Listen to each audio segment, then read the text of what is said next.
السلام علیکم دوستوں، امید ہے آپ سب خیریت سے ہوں گے۔ اگر آپ ہمارے چینل پر نئے ہیں تو چینل کو سبسکرائب کر دیں تاکہ اسلامی کتاب کی تمام ویڈیوز آپ تک پہنچتی رہیں۔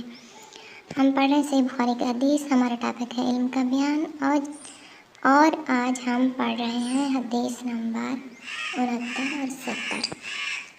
نبی صلی اللہ علیہ وسلم کا لوگوں کی رعایت کرتے ہوئے نصیحت فرمانے اور تعلیم دینے کا بیان تاکہ انہیں ناگوار نہ ہو۔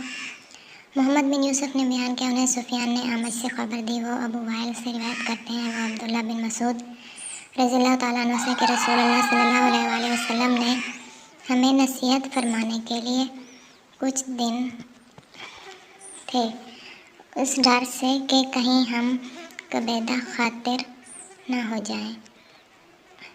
محمد بن بشار نے بیان کیا، ان سے یحییٰ بن سعید نے، ان سے شعبہ نے، ان سے ابو طیاح نے، انہوں نے حضرت انس بن مالک رضی اللہ تعالیٰ عنہ سے نقل کیا، وہ رسول اللہ صلی اللہ علیہ وآلہ وسلم سے روایت کرتے ہیں کہ آپ نے فرمایا، آسانی کرو اور سختی نہ کرو، خوش کرو اور نفرت نہ دلاؤ۔ یہ حدیث اس بارے میں ہے کہ کوئی شخص اہل علم کے لیے کچھ دن مقرر کر دے، یہ جائز ہے، یعنی استاد اپنے شاگردوں کے لیے اوقات مقرر کر سکتا ہے۔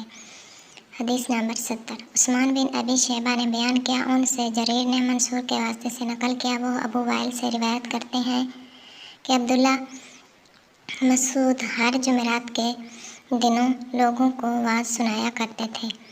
ایک آدمی نے ان سے کہا، اے ابو عبد الرحمن، میں چاہتا ہوں کہ تم یہ کرو۔ انہوں نے فرمایا، تو سن لو کہ مجھے اس امر سے کوئی چیز مانع ہے تو یہ کہ میں یہ بات پسند نہیں کرتا کہ کہیں تم تنگ نہ ہو جاؤ، اور میں وعظ میں تمہاری فرصت کا وقت تلاش کیا کرتا ہوں، جیسا کہ رسول اللہ صلی اللہ علیہ وسلم اس خیال سے کہ ہم کبیدہ خاطر نہ ہو جائیں وعظ کے لیے ہمارے اوقات فرصت کا خیال رکھتے تھے۔